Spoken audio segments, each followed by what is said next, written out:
Hoje vamos descobrir os mistérios da ciência, como tudo começou e onde estava a Bíblia em todo esse tempo pré-histórico. Então roda a vinheta!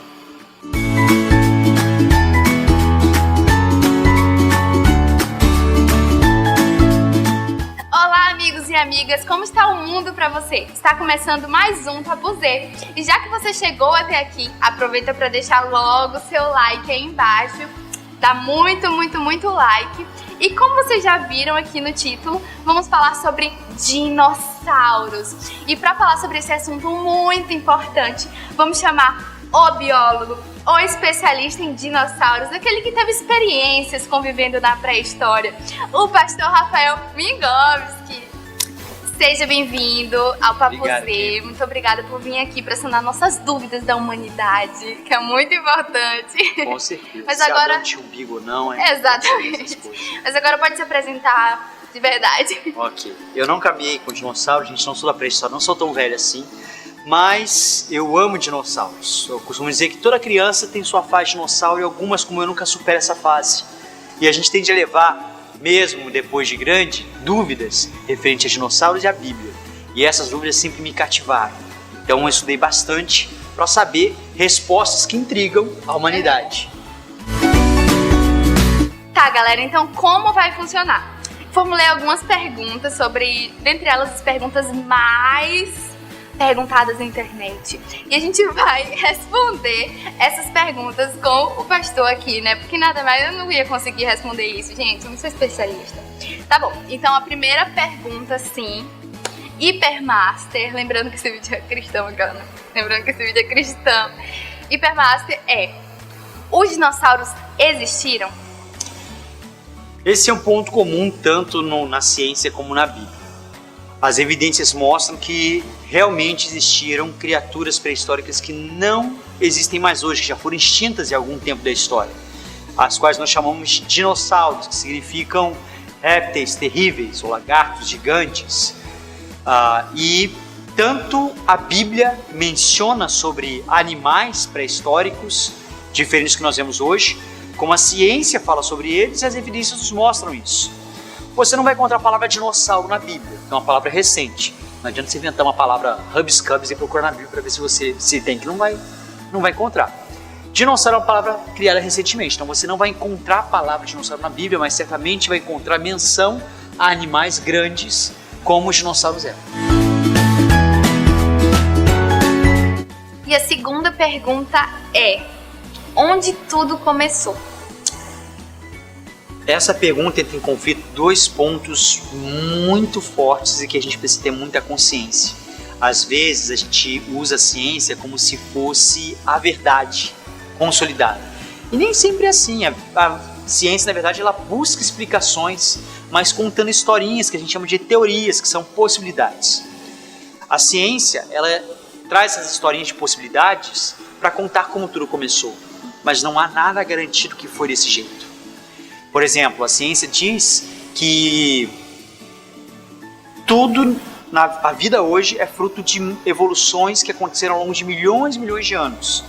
Que a Terra explodiu, que o universo explodiu, gerou o nosso planeta foi evoluindo ali, os seres vivos passaram de bactérias, um catarrinho com nada ali para começar a se tornar peixes, depois répteis, depois mamíferos, um símio, até chegar em você. É o que a ciência chama de teoria da evolução. Agora, para isso acontecer, meu amigo, tem que ter milhões e milhões de anos. Agora, a Bíblia já propõe uma outra questão, de que nós somos feitos de uma forma especial por um Deus Criador.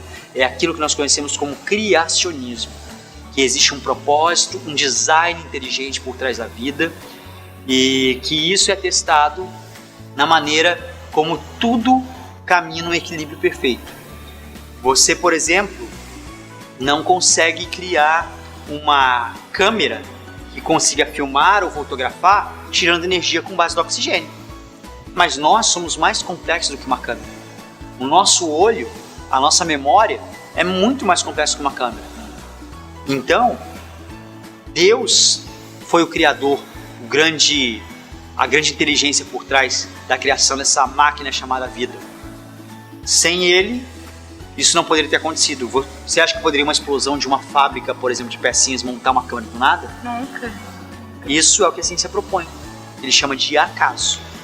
Da mesma forma como não é possível uma explosão gerar uma máquina fotográfica do nada, tampouco uma explosão é capaz de gerar um ser humano ou a vida tão complexa como ela é. Tudo ao nosso redor revela que existe uma criação, que existe um criador, né? Não tem como. A ciência propõe que nós somos apenas moléculas unidas, e a Bíblia propõe que nós somos a imagem de Cristo. Então, você é a imagem de Cristo, você não é só molécula. Olha o absurdo aqui. Imagina que eu cheguei em casa, tinha um bolo de chocolate na mesa. Eu não estava lá para saber quem fez aquele bolo de chocolate, então eu criei duas teorias para saber como é que o bolo de chocolate foi parar ali. Primeira teoria: uma pessoa que sabe fazer bolo de chocolate foi até a despensa, pegou os materiais para fazer bolo de chocolate, misturou na ordem certa, na medida certa, colocou numa forma, levou ao forno, deixou o tempo necessário, tirou, viu que o bolo era bom e colocou em cima da mesa. Isso é a teoria número 1, razoável, né? Teoria número 2: bem na frente da minha casa, descendo a ladeira, vi um caminhão no supermercado. Uma criança passou de bicicleta em frente dele e obrigou ele a frear bruscamente. E nessa freada, o caminhão capotou e foi rolando ladeira abaixo. E lá atrás do caminhão do supermercado, os sacos de farinha se rompiam, o açúcar se rompia, o sal, os ovos se quebravam, e tudo aquilo se misturando, até que o caminhão chegou no final da rua e explodiu. Um grande incêndio, foram os bombeiros apagar, e no meio dos escombros que eles encontram? Um bolo de chocolate. E como sinal da grande façanha do acaso, aqueles que estão em frente à minha casa, eles levaram o bolo e deixaram em cima da mesa. Então, essa é a teoria número 2. Qual delas você acha que é mais razoável? Com certeza o número 1. Gente, não tem condição, só em brincadeira de... Agora, um bolo de chocolate tem o quê? 12 elementos? Chocolate, açúcar, ovo. E uma célula humana que tem mais de 2 milhões. Então, um bolo de chocolate é absurdo ter surgido do acaso, mas a célula humana é super normal. Você entende a discrepância do negócio? Então, a ciência nem sempre está com tudo, gente. Não caia nesse erro, não. Entre a ciência busca a verdade e a Bíblia se propõe a nos revelar a verdade. Se elas estão entrando em conflito, fique com a Bíblia. É a melhor opção. Se a ciência buscasse a Bíblia, que é a verdade, ela já teria meio caminho andado. Exatamente. Glória! Glória a Deus!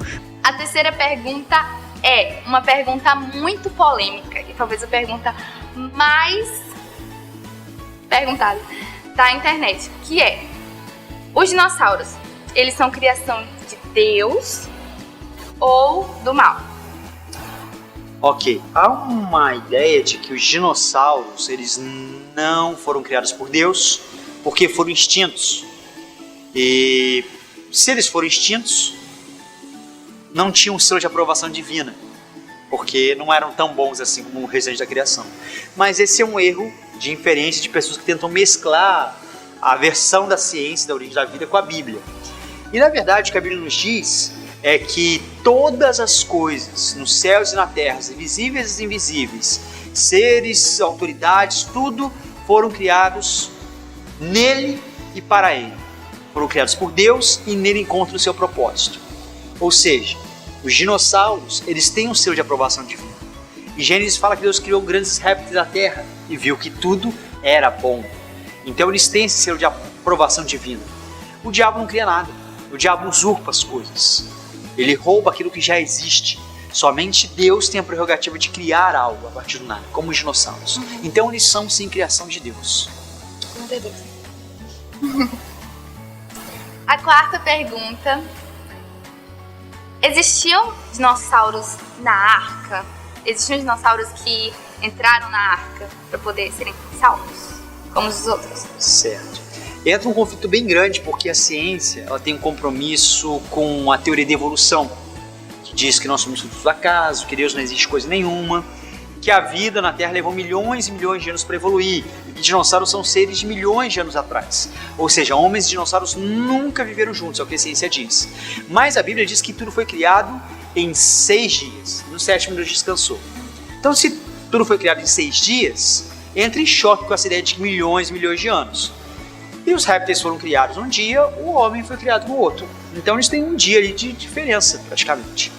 Então não tem essa questão de milhões e milhões de anos. Para a Bíblia, homens e dinossauros viveram sim juntos. E há evidências que mostram isso. Pegadas de homens junto com dinossauros, fósseis que revelam ali. Tem um fóssil interessante que mostra uma pegada de um ser humano esmagando um trilobite, que é um fóssil datado de 65 milhões de anos. Caramba. O detalhe é que a pegada humana estava usando sapato. Ou há 65 milhões de anos o homem já usava sapato, Fica a dúvida. ou o trilobite é mais recente do que a teoria propõe. Aí fica um questionamento pra gente fazer no próximo vídeo.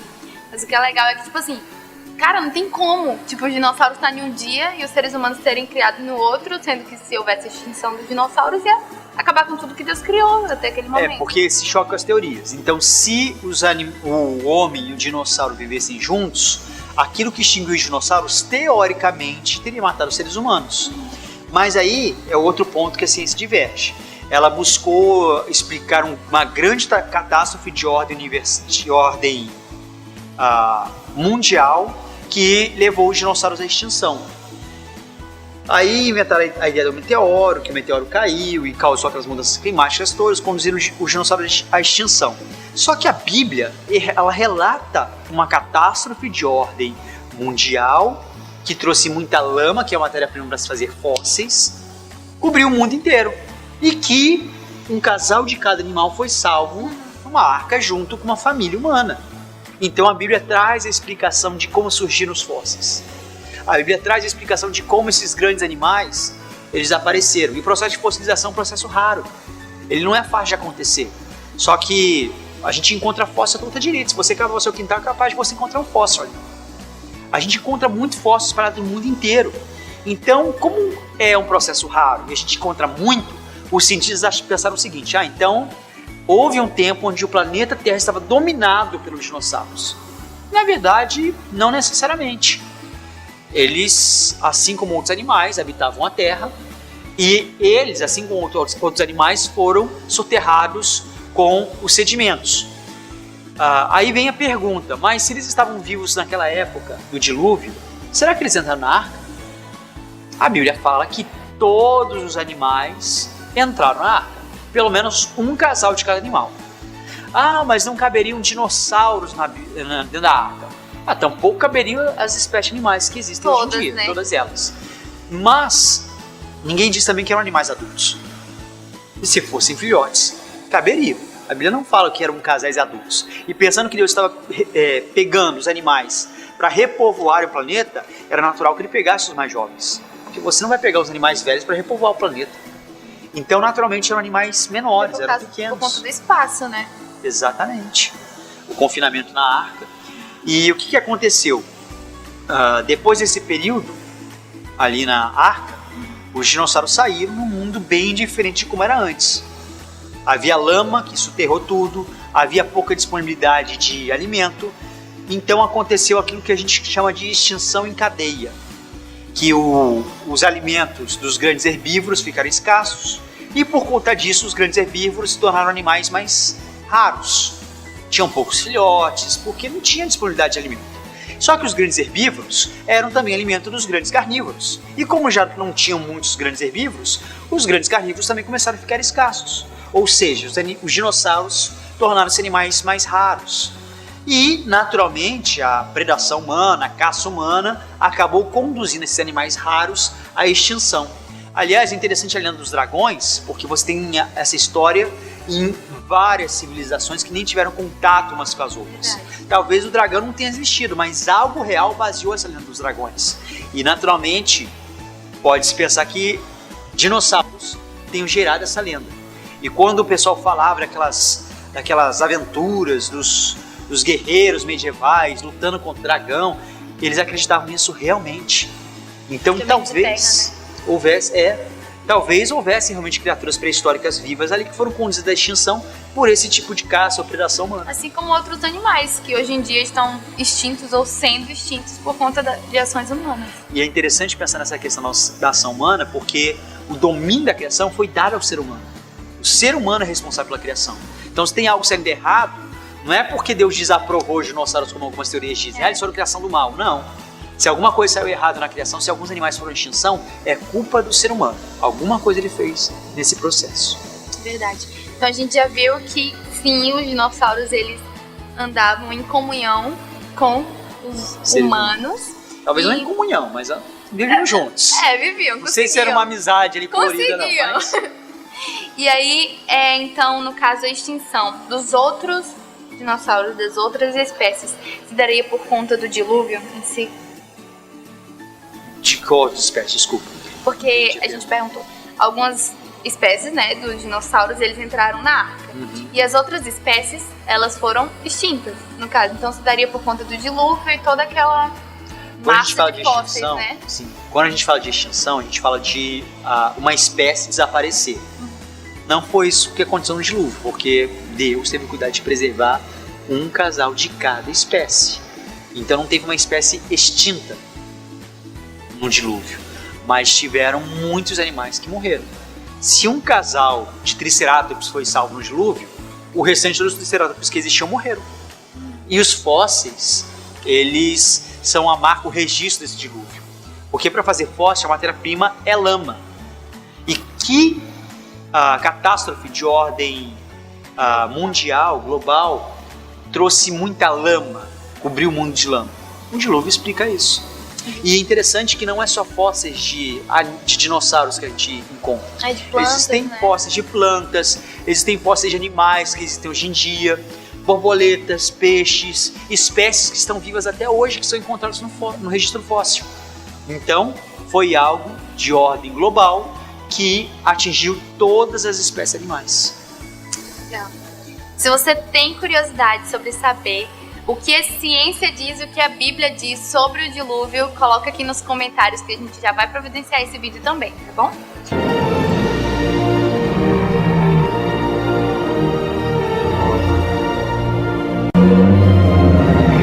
A próxima pergunta é possível existir algum dinossauro hoje em dia?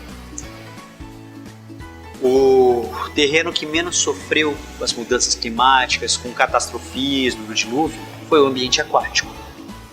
Então, existem muitas evidências de animais pré-históricos que ainda existem hoje. Um exemplo clássico é o Selacanthus. É um peixe que só era conhecido por fósseis, era datado da época dos dinossauros, e acho que na década de 50 pescaram o primeiro Selacanthus vivo. Depois descobriram que é um peixe comum que existe ainda hoje em determinadas regiões do planeta. Era assim tão pré-histórico, Não né? era. Mas mais do que isso, tem aquela história do plesiosauro, que parece aquele monstro do Lago Ness, que é aquele pescoçudo e tal, que tem barbatanas e nada.